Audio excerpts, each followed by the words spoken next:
Le cercle des experts pour débattre et décrypter l'actualité du moment. Nos deux invités aujourd'hui, vous les connaissez, sont Marine Balançard, directrice générale du cabinet de formation et conseil Harris Zéal. Bonjour. Bonjour Eva. Merci d'être là. Également auteur de Décider, ça se travaille aux éditions Erol. Stéphane Marchand nous accompagne également, rédacteur en chef de Pour l'Écho. Merci Bonjour. Aussi d'être là. Et puis vous nous montrez votre une, parce que je n'ai pas le livre à montrer de Marine Balançard, mais vous avez votre une et vous nous la montrez. Sommes-nous vraiment nuls en économie ? Oui ou non alors ? Il y a quelques inquiétudes à avoir, mais si on n'est pas très bon en France, à l'étranger, on n'est pas forcément meilleur. D'accord, d'accord. En comparaison, ça va plutôt. Oui. Ok, très bien. Premier sujet que je voulais aborder aujourd'hui avec vous. Hier, c'était la rentrée des classes, vous le savez. 869 000 enseignants face à plus de 12 millions d'élèves. Une rentrée la plus normale possible. C'est ce qu'a promis le porte-parole du gouvernement, Gabriel Attal. Dans les faits, protocole sanitaire, vaccination, des cours en mode hybride. Les enseignants restent prudents à l'entame de cette nouvelle année sous le signe du Covid-19. Première question, Marine Balançard. Pourquoi cette rentrée est-elle, selon vous, on le comprend un peu quand on voit tout ce qu'il y a à gérer, pourquoi est-elle, selon vous, particulièrement stressante pour les enseignants, cette rentrée ? Je dirais d'abord qu'il y a des choses très positives. C'est que tout le monde rentre, tous les enseignants, voilà, il faut quand même voir tous les élèves. Donc il faut absolument voir le positif, surtout en France, où l'école a quand même bien tenu. L'autre point positif, c'est qu'il n'y a pas encore trop de contraintes sur les élèves, il n'y a pas trop de contraintes sur les enseignants, puisqu'il n'y a pas de passe sanitaire pour les enseignants. Alors on voit beaucoup dans les journaux des inquiétudes sur le variant Delta et le fait qu'on va brasser des populations qui sont parties très loin en vacances, qui reviennent et qui se remélangent. Mais faut un variant qui se propage très vite chez les plus jeunes aussi. Mais il faut rappeler qu'ils ne seront quand même pas tellement à risque, que le port du masque est obligatoire à l'intérieur. Et donc, il y a beaucoup de points positifs. Alors, sur le côté stressant, moi, ce que j'ai vu de stressant, si je lis bien les journaux et si j'observe à la rentrée de mes propres enfants, c'est plutôt la campagne sur la laïcité qui a échauffé les enseignants et peut-être les augmentations promises qui finalement ne sont pas si élevées que ça. Et c'est vrai que les enseignants ont été beaucoup sollicités et voilà, est-ce qu'ils sont assez valorisés ? Je pense qu'en France, on ne pourra jamais dire que les enseignants sont assez valorisés. Ils sont sous-payés. En tout cas, on s'est posé la question, en effet, de la revalorisation des enseignants et des salaires des enseignants pendant cette crise. C'est peut-être ça qu'elle a mis aussi en lumière. On verra si dans les faits et dans la pratique, ça se passe comme ça. Pour rester sur le Covid-19, Stéphane Marchand, comment cette rentrée sous le signe du Covid, quand même, les élèves ont pu rentrer en classe, mais bon, on parle quand même beaucoup de vaccination, de passe sanitaire également. Comment tout ça peut quand même peser sur le moral aujourd'hui des enseignants, comme il pèse d'ailleurs, de manière plus générale, sur beaucoup de corps de métier, mais comment peut-il peser vraiment quand même sur le moral des enseignants ? Alors, moi, comme madame, je Vous êtes toujours être optimiste. Je m'oblige à être optimiste parce que sinon, on entre dans un catastrophisme qui est improductif. D'abord, je trouve que le fait que la rentrée ait lieu dans ces conditions-là, pour l'instant, c'est une très bonne nouvelle. Ça représente un énorme travail de la part de l'éducation nationale, parce qu'il y a beaucoup de réticences à l'intérieur, beaucoup de divergences à l'intérieur. Il y a énormément de pièges tendus à toute une série de gens, notamment au ministre Blanquer, bien entendu. Et le fait que ça ait lieu est une très bonne nouvelle. Parce que l'école, c'est pas n'importe quoi dans un pays comme le nôtre, c'est la confluence de tout, de la famille, de la politique, de la société, et évidemment, c'est l'avenir. L'avenir, on sait à quel point les élèves qui n'ont pas été, alors un peu plus vieux que les jeunes, mais qui n'ont pas été socialisés pendant un an, perdent beaucoup de leur capacité de rebondir, de proposer, d'aller chercher des jobs.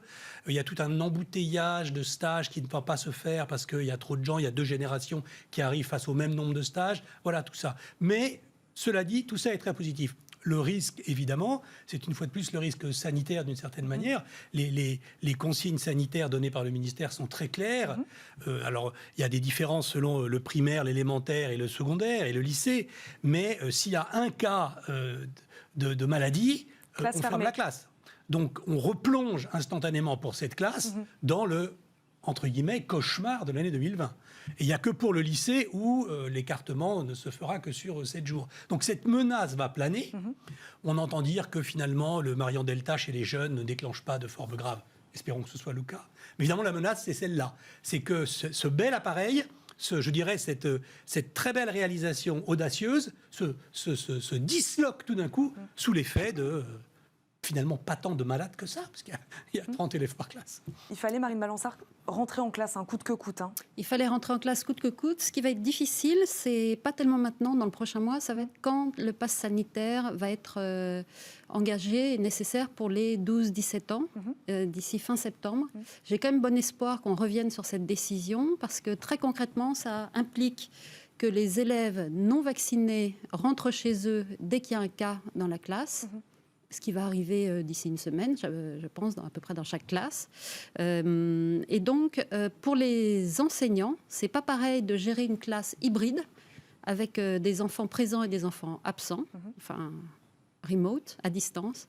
C'est pas pareil de gérer ça par rapport à la gestion d'une classe qui est entièrement à distance. Entièrement à distance, les enseignants savent faire, maintenant ils se sont entraînés, c'est presque une habitude, mais des gestions hybrides de classe, à mon avis, c'est infaisable. D'autant plus que si vous avez des enfants, vous aurez sans doute noté qu'il n'y a rien qui a été installé dans les classes, il n'y a pas de tableau numérique, il y a souvent des minuscules webcams, les enfants ne voient rien, ils ne voient pas le tableau.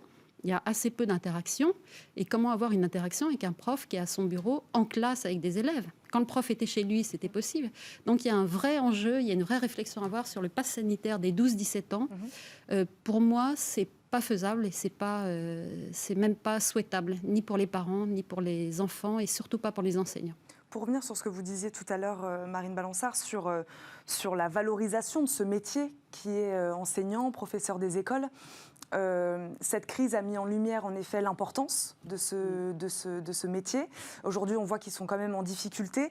J'ai un chiffre à vous soumettre. 1417 démissions entre 2017 et 2018 sur le territoire national, selon le ministère de l'Éducation nationale. Un chiffre qui est en constante augmentation depuis 10 ans. On n'a pas encore les chiffres de ces 2 dernières années, mais il n'y a pas de raison que ce chiffre baisse aujourd'hui. Comment expliquer ça quand même ? Alors, on va parler peut-être, vous allez peut-être me reparler de valorisation du salaire déjà. Comment expliquer ce chiffre ? Je pense, moi, ce que j'ai observé, c'est que c'est un métier de vocation. Donc, les personnes qui s'engagent là-dedans sont appelées à éduquer. Elles ont vraiment une vocation. Et j'ai vu beaucoup de gens qui, en reconversion, espéraient être professeurs ou enseignants, qui l'ont fait 1 ou 2 ans et qui ont démissionné quasiment en moins de 24 mois. Parce qu'il y a d'une part le salaire, bon ça ils le savaient à l'avance, mais ce qu'on ne mesure pas, c'est l'absence de formation suffisante des professeurs et les conditions d'enseignement dans les classes, avec des élèves de plus en plus dissipés, avec des conditions qui ont l'air beaucoup plus difficiles que de travailler dans une boîte privée sous très forte pression. Et ce qui fait que les personnes en reconversion motivées et prêtes à abandonner une partie de leur salaire de leur précédent emploi n'arrivent pas à rester enseignants. Et ça, je ne sais pas si on se pose les bonnes questions et comment on peut solutionner pour que les bonnes volontés arrêtent de quitter l'école, parce qu'il y a pas que le salaire, il y a les conditions de travail et comment comment durer dans ce travail. Stéphane Marchand, on se pose les bonnes questions, comme dit Marine Balançard. Aujourd'hui, on parle de revalorisation du salaire. Il n'y a pas que ça. Alors, sans faire d'histoire, on se souvient des hussards noirs de la République, l'instituteur emblématique de la fin du 19e. Ils se battaient pour l'école républicaine égalitaire. Aujourd'hui, le concept est devenu complètement flou dans l'idée des gens, même chez les gens qui ont une vocation. Le concept, la République, la cohésion, l'objectif global, le fait même que l'on partage à l'objectif global, tout ça ne relève plus de l'évidence. Et comme c'est un métier de vocation, Marine l'a très bien dit, et en plus c'est un métier qui est indignement payé. Il y avait ce matin dans La Croix un reportage sur, par exemple, les instituteurs qui sont remplaçants contractuels. Parce que comme vous l'avez mentionné, il y a énormément de démissions. Et donc on doit remplir en permanence et beaucoup avec par des contractuels.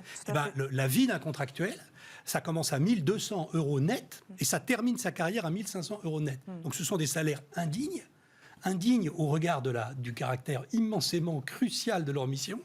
Et par conséquent, le fait qu'il y ait des démissions, ce qui me surprend, c'est qu'il y ait encore des gens qui enseignent à ces tarifs-là, dans ces conditions difficiles. Et on ne parle même pas là des cas extrêmes, des zones REP et REP+, qui sont... ils vivent carrément l'enfer. On n'enseigne même plus. Donc voilà, on est devant une situation que... Alors je ne sais pas si le Covid va aggraver la situation, ou peut-être, alors là je reste une fois de plus désespérément optimiste, mais finalement redonner une certaine force parce que, et Marine le disait tout à l'heure, le fait d'avoir à enseigner à la fois en présentiel et en distanciel, c'est un énorme enjeu qui existe également dans les entreprises. C'est une question de management, c'est une question d'outils, c'est une question d'organisation sociale. Et si on veut vraiment rendre ça possible, à la fois le management dans les entreprises et l'enseignement dans les écoles, avec ce qu'on appelle la communication asynchrone, je pense que l'on peut faire énormément de progrès, tout simplement parce que ces outils-là et ces organisations-là permettent de personnaliser à la fois le management et l'enseignement. Et dans le meilleur des cas, tirer de chacun le meilleur potentiel. Voilà. On va terminer là-dessus. Autre sujet lié bien sûr un peu au premier, l'obligation vaccinale dans les entreprises ou dans certains secteurs. En tout cas, à compter du 15 septembre, les salariés dont les métiers supposent un contact avec le public et qui n'auront pas reçu au moins une dose de vaccin contre le Covid-19 pourront être suspendus sans rémunération. Marine Balançard, est-ce que c'est la suite logique, cette extension de la vaccination obligatoire ? La suite logique oui, c'est la suite logique. On a commencé par le personnel de santé. Voilà. C'est la suite logique de la stratégie du gouvernement. Du gouvernement, exactement. Est-ce que c'est une bonne stratégie ? Je leur laisse évaluer leur propre stratégie. Ce qui se passe pour les chefs d'entreprise, c'est assez compliqué parce qu'ils vont avoir deux types de salariés. Des salariés vaccinés, qu'il faudra contrôler quand même tous les jours, à moins que les salariés aient envie de donner leur certificat de vaccination aux ressources humaines, et dans quel cas c'est extrêmement intrusif. Les entreprises connaissent l'état vaccinal et de leurs salariés. Alors là, c'est pour le Covid, on se dit c'est pas grave, il y a pandémie, il y a urgence, mais en fait, pourquoi pas pour l'hépatite ou pour autre chose, on peut tout imaginer derrière. Et pour les autres qui ne souhaitent pas se faire vacciner, c'est tests tous les 3 jours. Et donc, tests qui vont devenir payants à partir de la fin du mois. Payants, ça peut être pas très cher, puisqu'en pharmacie, on peut faire ça à 5 ou 6 euros. Mais quand même, et ça veut dire que le chef d'entreprise va devoir organiser le contrôle tous les jours de l'ensemble de ses salariés. Est-ce qu'il a envie de faire ça, le chef d'entreprise, le manager ? Pas forcément. Moi, chef d'entreprise, j'ai pas envie de contrôler mes salariés et j'ai pas envie que mes salariés me contrôlent. J'ai pas envie d'avoir un humain dédié à l'entrée de l'entreprise au contrôle de l'état de santé ou de contagiosité des gens. Donc, c'est une contrainte supplémentaire. Encore une fois, c'est des contraintes que la France s'impose. Il y a d'autres pays qui ne se l'imposent pas. On se met nos propres contraintes pour aller au restaurant, pour aller en terrasse.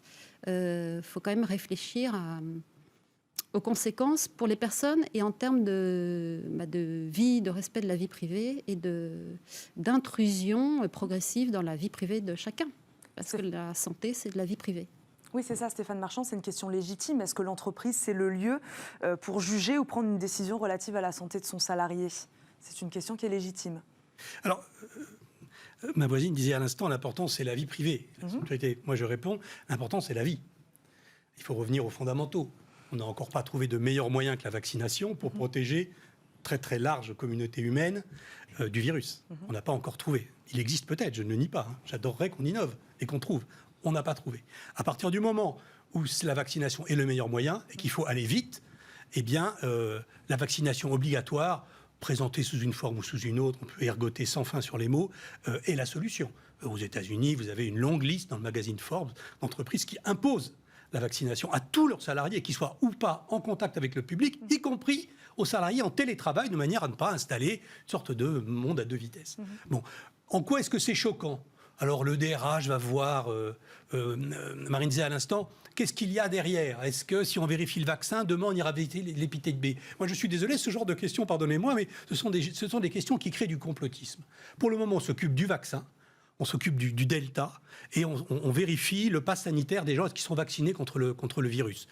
Moi, ça me paraît raisonnable et il ne faut pas en faire une affaire, philosophique. Je dirais que moi, il faut banaliser la vaccination. La vaccination, c'est banal. Vous entendez cette inquiétude, cette incertitude de la part des chefs d'entreprise qui n'ont pas envie de jouer peut-être aux flics, en tout cas dans leur entreprise, avec leurs salariés. J'entends l'inquiétude dans laquelle a placé les chefs d'entreprise les atermoiements permanents de la collectivité publique, des scientifiques des médias, disons-le tout à fait franchement, sur l'importance ou non de se faire vacciner, telle ou telle solution, etc.